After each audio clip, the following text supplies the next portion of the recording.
আসসালামু আলাইকুম everyone, I hope সবাই অনেক ভালো আছেন। আজকে নিয়ে আসলাম দারুণ মজার ক্রোজেট দিয়ে বা মেরো, তো অনেকে অনেক নামে চেনেন। তো এই মেরোটা আমার গাছ থেকে পাড়া, এই প্রথমবার এই বছরের একটাই ধরেছিল, আর খুব বেশি একটা বড় হয়নি। তো আজকে ভাবলাম যে এটা দিয়ে রুই মাছ দিয়ে আর একটা রান্নার রেসিপি আপনাদের সঙ্গে শেয়ার করি, আমি যেভাবে রান্নাটা করেছি।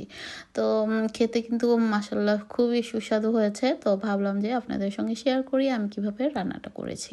তো প্রথমে ক্রোজেটটাকে ছিলে একদম টুকরো টুকরো করে নিয়েছি।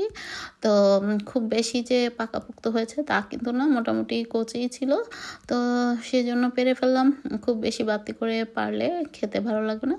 তো যাই হোক, এখন রুই মাছগুলোকে প্রথমে আমি হলুদ লবণ দিয়ে ভেজে নিয়েছি, আর এখন রান্না করতে শুরু করে দিয়েছি। হাঁড়িতে সামান্য পরিমাণে তেল দিয়ে পেঁয়াজ কুচি, টমেটো কুচি, আদা রসুন পেস্ট দিয়ে লবণ দিয়ে মশলাটাকে কষিয়ে এর মধ্যে শুকনো গুঁড়া মশলাগুলো একে একে দিয়ে দিয়েছিলাম। তো সামান্য পানি দিয়ে মশলাকে কষিয়ে নিয়েছি।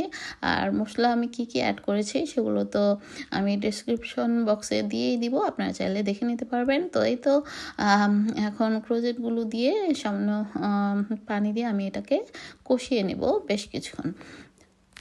আই হোপ আপনাদের কাছে ভালো লাগবে আমার আজকের এই ক্রোজেট রান্নাটা। আপনারা চাইলে এই রুই মাছের বদলে বোয়াল মাছ অথবা যে কোনো মাছ দিয়েও রান্না করতে পারেন। তবে আজকের রুই মাছের সঙ্গে মাথার কিছু অংশও ছিল, তো এগুলো দেওয়ার কারণে আরও ভালো লাগছে, কারণ মাথার সাইডগুলোতে দেখা যায় অনেক তেল টাইপের থাকে। তো তেলওয়ালা মাছ দিয়ে রান্না করলে কিন্তু খেতে খুব সুস্বাদু হয়। তো যাই হোক, অনেকক্ষণ কষিয়ে নেওয়ার পর এখন দিয়ে দিলাম পানি, আর দিয়ে দিয়েছি ভেজে রাখা মাছগুলো। তো মাছ আমি আরও একটু পরে দিয়েছি। তো যাই হোক, এর সঙ্গে আমি একবারে ধনে পাতা এবং কাঁচামরিচ ফালিও অ্যাড করে দিলাম, আর ঝোলটা আর একটু দিব। তো যাই হোক, আর টেস্ট অনুযায়ী লবণটা অ্যাড করে দিব এই পর্যায়ে। তো যেহেতু ম্যাক্সিমাম মোটামুটি সিদ্ধ হয়ে আসছে, তো সেই অনুযায়ী ঝোলটা রাখতে হবে। আর আমি একটু বেশি করেই ঝোলটা রাখবো, কারণ রান্না করার পর দেখা যায় ঝোলের পরিমাণটা আরও কমে যায় বা টেনে যায়।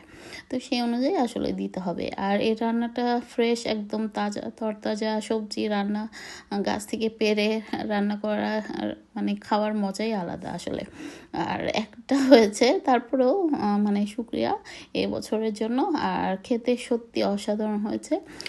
আমার ভিডিওটি যদি আপনাদের একটুও ভালো লেগে থাকে তো অবশ্যই আমার চ্যানেলটিকে লাইক, শেয়ার, কমেন্টস করবেন, আর সাবস্ক্রাইব দিতে ভুলবেন না। তো আজ এই পর্যন্তই। সবাই ভালো থাকবেন, আমাদের জন্য দোয়া করবেন, আর আপনাদের জন্য রইল অনেক দোয়া। আল্লাহ হাফেজ। Thank you for watching.